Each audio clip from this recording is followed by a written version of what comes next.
والعاقبة للمتقين ولا عدوان إلا على الظالمين وأشهد أن لا إله إلا الله ولي الصالحين وأشهد أن سيدنا محمد عبده ورسوله صلوات ربي وسلامه عليه وعلى آله وصحبه ومن تبعهم بإحسان إلى يوم الدين. أما بعد، baada ya kumshukuru Allah subhanahu wa ta'ala na kumtakia rehma kipenzi chake na kipenzi chetu sisi Nabii Muhammad sallallahu alayhi wasallam, tunamshukuru Allah subhanahu wa ta'ala kwa kutupa taufik ya kuweza kubahatika kupata muda kama huu ndani ya mwezi kama huu wa Shaaban, tukiwa kwa taufiki ya Allah subhanahu wa ta'ala tunakaribia mwezi mtukufu wa Ramadhan katika masiku chache ambayo kwamba yanakuja.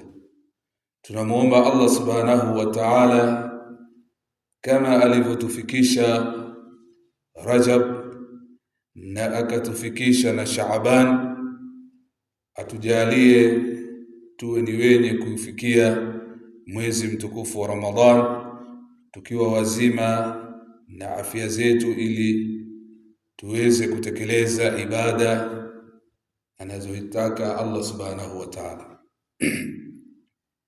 Katika masiku haya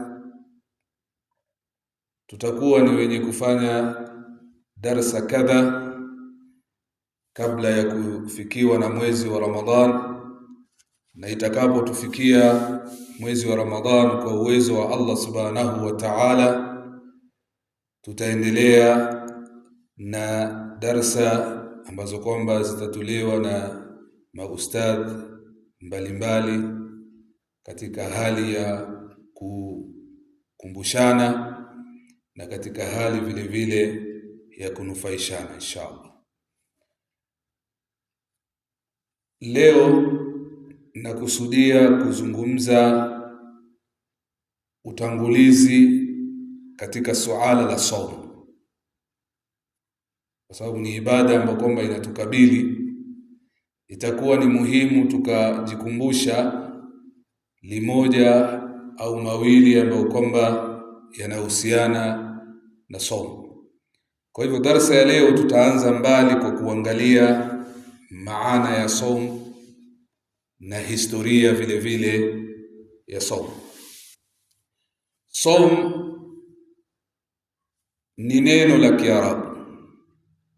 Neno saumu ni neno la Kiarabu, na kawaida maneno ya Kiarabu yanakuwa yana maana mbili. Yana maana ya kilugha na vile vile yana maana ya kisheria. Tutaanza kuangalia neno saumu kwa maana ya kilugha, inamaanisha kitu gani. Tukienda katika munjid ama kamusi ya lugha ya Kiarabu, lisan al-arab, anasema as-sawm, maana ya saum al-imsaku ani shay'i. Ni maana ya saum ni kujizuia au kuacha kitu. Wa kullu mumsikin ani ta'ami au kalamin au sayrin fahuwa saim. Kisha kaeleza kila anayejizuia na chakula, maneno au matendo, basi kwa lugha huitwa kuwa huyo amefunga. Kwa hivyo saumu kwa maana ya kilugha ni kujizuia kwa ujumla. Ikiwa ni kwa maana ya kilugha, saum ina maana ya mtu kujizuia kitu chochote kile, iwe ni chakula, iwe ni kutembea, iwe ni kuzungumza, kwa maana ya lugha. Katika Tajul Arus vile vile ameeleza akasema, saum ni kujizuia na kuacha jambo kwa ujumla. Na katika Mukhtar as-Sihah ameeleza vile vile maana ya saum ni kujizuia. Kwa hivyo hao wote walivyoeleza maana ya neno saum kwa lugha ya Kiarabu ina maana ya kujizuia, na imekuja vile vile katika mfano katika suratu Maryam inapozungumzia suratu Maryam sura ya 19 aya ya 26 aliposema na Maryam, inni nadhartu lirrahmani sawman falan ukallima alyawma insiya, hakika mimi nimeweka nadhiri kwa mwingi wa rehma, nadhiri ya saum, kwa hiyo hii leo sitasema na mtu yoyote. Kwa hivyo hapa tunapata kuwa hii neno la saum hapa Sayyidatuna Maryam alayha salam, nadhiri yake ama saum iliyokusudiwa hapa ilikuwa ni kwa maana ya kilugha. Kwa hivyo saum, neno saum linaposemwa kilugha lina maana ya kujizuia na kitu chochote kile, iwe ni kuzungumza, iwe ni kutembea, iwe ni kufanya chochote kwa maana ya lugha. Sasa tukuje istilahan kwa maana ya kisheria ambayo kwamba ndio makusudio yetu. Tunapoizungumza saum tunaizungumza kwa kisheria kuwa ni ibada, ni nguzo ya 4 katika zile nguzo ambazo kwamba Mtume sallallahu alayhi wasallam ameeleza ni nguzo zimejengwa juu yake Uislamu.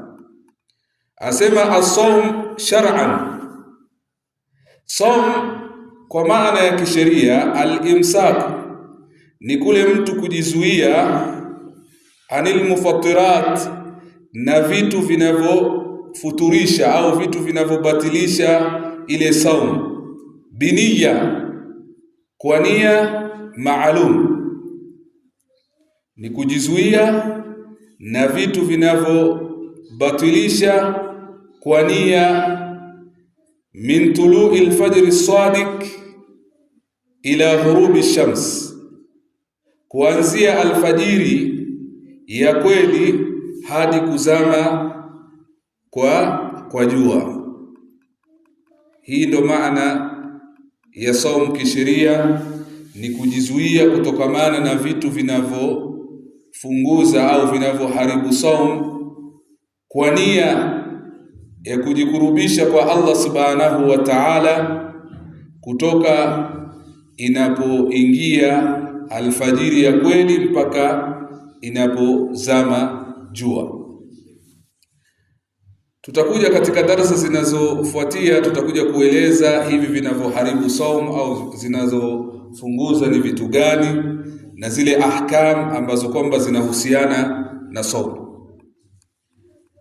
Saum, historia ya saum kabla ya Uislamu.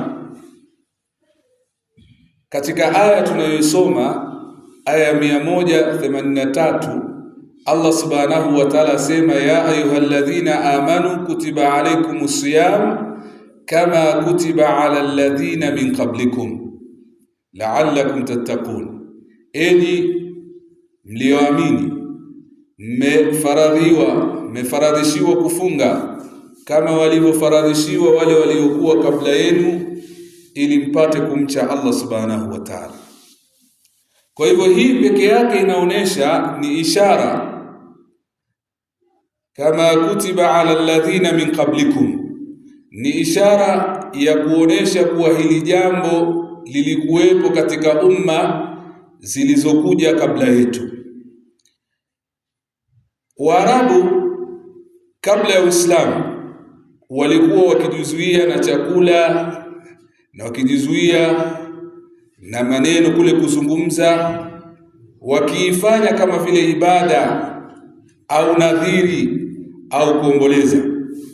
Mayahudi na Wakristo walikuwa vile vile wakifunga. Mayahudi na Manasara walikuwa vile vile wakifunga masiku kadha. Mfano tu, Mayahudi walikuwa na saumu yao ambayo kwamba inaitwa saumu inaitwa Yom Kippur. Hii ni siku, ina maana ya siku ya upatanisho. Hii ndio ilikuwa saumu kuu ambayo kwamba ilikuwa ni ya faradhi kwa Mayahudi, na hii ushahidi utapata katika Taurati. Ukisoma kitabu kinaitwa Leviticus 16:29 mpaka 31, utaona waliokusudia pale ni kuwa walikusudia kuwa wanatekeleza hiyo ibada ya saumu, yani kujinyima nafsi. Na hii saumu yao walikuwa hufunga siku ya 10 ya mwezi ambao kwamba wao wenyewe wanaitwa mwezi wa siku ya 10 katika zile miezi yao. Na saumu yenyewe ilikuwa ni saumu ya takriban masaa 25, kujizuia kula, kunywa, tendo la ndoa na kadhalika. Na lengo ya saumu yao ilikuwa ni toba, kule kutafuta kusamehewa madhambi. Kuna ushahidi mbalimbali tu ya saumu ambazo kwamba walikuwa wakifunga, kama vile katika kitabu cha Zakaria 8:19 walikuwa wakifunga mwezi wa 4, na wakifunga na mwezi wa 5 na mwezi wa 7, na vile vile unakuta pia katika hii Wakristo vile vile walikuwa na saumu wakifunga, na ushahidi unakuta katika Nabii Isa mwenyewe katika hii Biblia ambayo kwamba wanatumia sasa hivi. Ukisoma Mathayo 4:2 inasema kuwa Nabii Isa alifunga siku 40 mchana na usiku. Kwa hivyo kulikuwa na aina mbalimbali ya saumu katika zile umma zilizotangulia. Na hata ukisoma Mathayo 6:16 Nabii Isa akiwafunza namna ya kufunga, akisema, na mkifunga msizikunje zile nyuso zenu. Mathayo 6:16 naelezea namna wakati umefunga usizikunje uso zenu, jipake mafuta vizuri ili usiwaoneshe watu kuwa wewe umefunga ila baba yako aliye mbinguni. Kwa hivyo hizi ni dalili ambazo kwamba zinaonesha kuwa ibada hii ya saum kama alivyoashiria Allah subhanahu wa ta'ala ndani ya suratul Baqara aya ya 183, umma zilizotangulia vile vile walikuwa na ibada hii ya saum. Tunajua pia Nabii Musa alayhi salam alifunga zile siku 40 wakati amekwenda kupokea Taurat. Kwa hivyo saum ilikuwa ni kwa namna mbalimbali kama vile hiyo ya nadhiri, ya Nana Maryam na aina mbalimbali za saum. Sasa turudi katika Waislamu. Je, kabla ya kufaradhiwa hii saumu ya Ramadhan, je, Waislamu walikuwa wakifunga? Ndiyo, kabla ya kufaradhiwa saumu ya Ramadhan, Waislamu walikuwa wakifunga siku ya Ashura.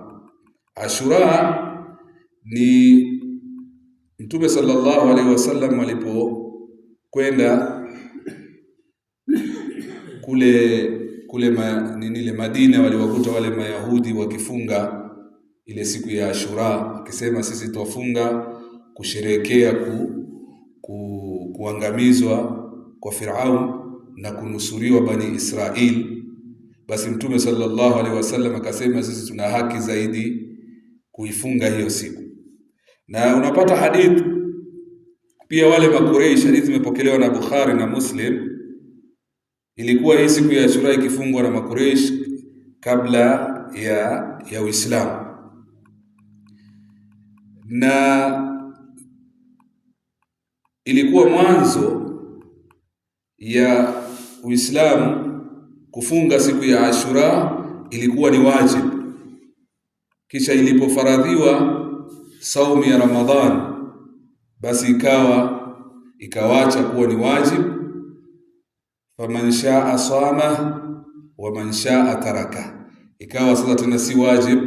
Yule ambaye kwamba ataka afunge, yule ambaye kwamba hataki akawa anawacha. Kwa hivyo saumu ya Ashura ilikuwa ikifungwa mbele, lakini kuna wakati ilikuwa ni wajibu, na ilipofaradhiwa saumu ya Ramadhan ikawa sasa imekuwa ni saumu ya khiyari. Sasa saumu ya Ramadhani sasa, ambayo kwamba ndio maksadi yetu. Tumekuja kidogo na historia fupi na utangulizi. Saumu ya Ramadhani ambayo kwamba ndio maksadi yetu katika darasa ambazo kwamba zitakuja, ilifaradhishwa lini? Saumu ya Ramadhani kwa ijma ya ulama ni kuwa saumu ya mwezi wa Ramadhani ilifaradhishwa katika mwaka wa pili baada ya Mtume sallallahu alaihi wasallam kwenda Madina, mwaka wa pili baada ya hijra. Na tuambiwa ilikuwa na hii ni kauli ambayo kwamba imepokewa vile vile kwa Ibn Kathir, asema ilikuwa faradhi ya saumu ya Ramadhan ilifaradhiwa katika mwaka wa pili. Dalili ya kufaradhiwa kwake ni zile ayat ambazo kwamba tumetanguliza kuzitaja, ayati zinazopatikana katika sura Al-Baqara 183, unaposema Allah subhanahu wa ta'ala, enyi mlioamini mmefaradhishiwa kufunga kama walivyofaradhishiwa wale waliokuwa kabla yenu, ili mpate kumcha Allah subhanahu wa ta'ala. Na zile aya zimeendelea 183 mpaka 185. Hizi aya ziliteremshwa baada ya hijra na zinaonesha kuwa ibada ya saum ilikuwa ni yenye kufaradhiwa katika, yani baada ya Mtume sallallahu alaihi wasallam kuhama kutoka Makka kwenda Madina. Saumu ya Ramadhan ikafaradhiwa katika mwaka wa pili. Kwa hivyo kwa uchache, hiyo ndiyo utangulizi au historia ya ibada ya saum.